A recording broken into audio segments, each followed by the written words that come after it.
Hello, Scorpio, Sun, Moon, Rising, and Venus signs. Kamusta kayo? Sana po nasa mabuti kayong kalagayan.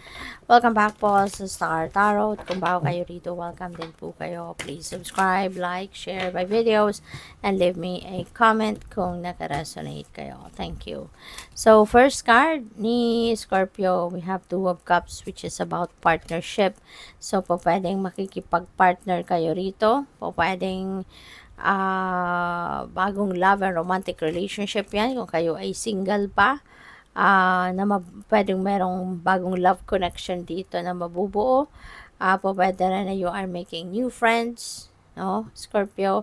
Pwede rin na maybe you're making new friends, or pwede rin na magkakaroon kayo ng panibagong kakolab siguro, no. Baka makikipagtulungan kayo, makikipag-partner kayo sa kung sino man, ano, na baka makaka-partner ninyo sa trabaho or sa isang project, pwedeng gano'n. Or baka business partner, 'di ba? Baka magkakaroon kayo ng bagong business partner. Three of Wands, this is about preparation, ano, ng kung ano man yung mga plano ninyo. Maybe you're preparing for it now because you are ready to implement those plans, you know. Maaaring yun na ngayon ang pinagkakaabalahan ninyo, no? Sinisort out nyo na siguro kung ano yung mga kakailanganin para magsimula na kayo, no? Mag-take action towards kung ano man itong mga plano ninyo. Pwede rin na you are preparing for travel kasi si Three of Wands also has a travel energy. So, baka yun din ang pinaghahandaan ninyo ngayon, yung inyong pag-alis, pagbiyahe, yung gano'n, ano, mga documents siguro, inaasikaso ninyo, inaayos nyo na. We also have Nine of Wands, no? Determination. Ito yung paalala sa inyo na huwag kang susuko. You know, Scorpio, kung ano man itong mga bagay, no, na gusto mong gawin, at medyo siguro nahihirapan ka na sa ngayon, or pwede rin kasi na ang iba sa inyo, you know, parang nagdadalawang isip siguro na magsimula. 'Di ba? Wala pa man, parang kinakabahan na, parang ayaw ng dumiretso, you know? So, yun ang paalala sa inyo. Be determined, no? Kung ano yung ini-envision mo for yourself, go for it. No, nandito na yung opportunity, go for it. Huwag ka nang magpatumpik-tumpik pa. Huwag ka nang magdalawang isip. Okay? Go for it. So, possible din na ang iba sa inyo rito is baka nandoon na sa journey, and then siguro napapagod na, nahihirapan na, 'di ba? Kaya parang siguro gusto mo nang sumuko. Okay? Kaya ang paalala din sa inyo dito, huwag kang susuko. Okay? Maging determinado ka na abutin mo yung pangarap mo. Maging determinado ka na abutin kung ano man ang goal mo. Kasi nandito ka na nasa journey ka na ng pag-abot sa inyong mga pangarap. So, wag mo sayangin, no, lahat ng mga binuhos mo na dito oras, panahon, resources, pera, 'di ba? Sayang ng pagkakataon. Tsaka hindi ka dadalhin ng universe hanggang sa ganito kalayo sa journey ninyo if that's not for you, 'di ba? Kaya wag mong i-give up. Kaya kung napapagod ka, magpahinga ka lang, 'di ba? And then get back to it. No? Magpahinga ka lang kasi baka kailangan mo lang ng breather, 'di ba?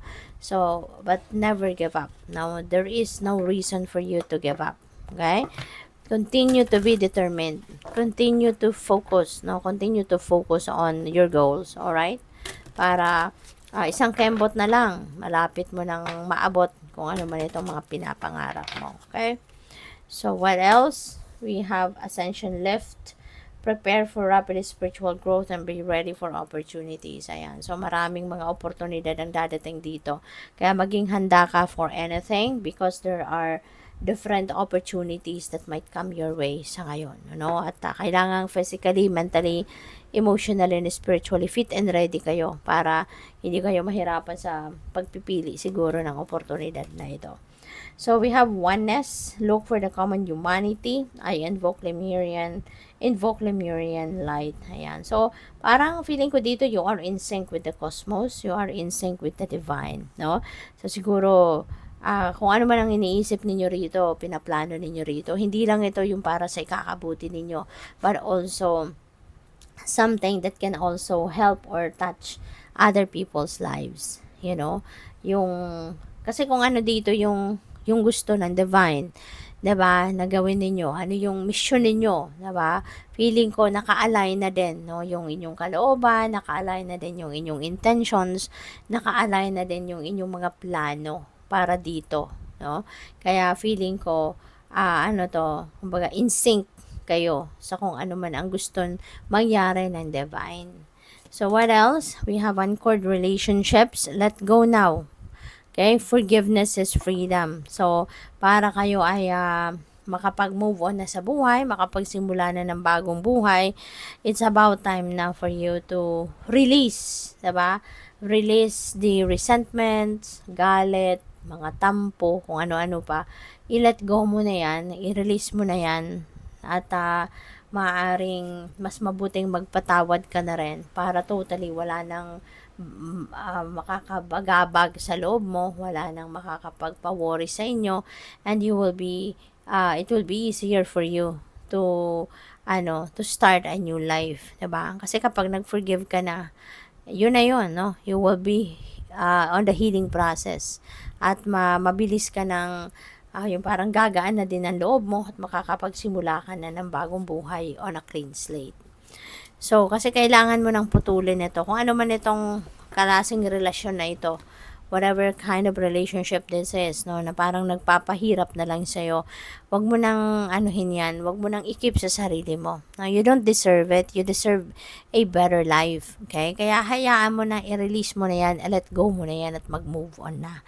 So, we have the pool of Christ light. Open your heart and spread unconditional love. Ayan. So, it's time na to release all the clutter sa buhay mo, and buksan mo ang iyong puso, no, sa ngayon, para sa pag-spread ng unconditional love. Kasi sayang, no, sayang ng love na nasa puso mo kung napupunta lang sa walang kwenta, 'di ba?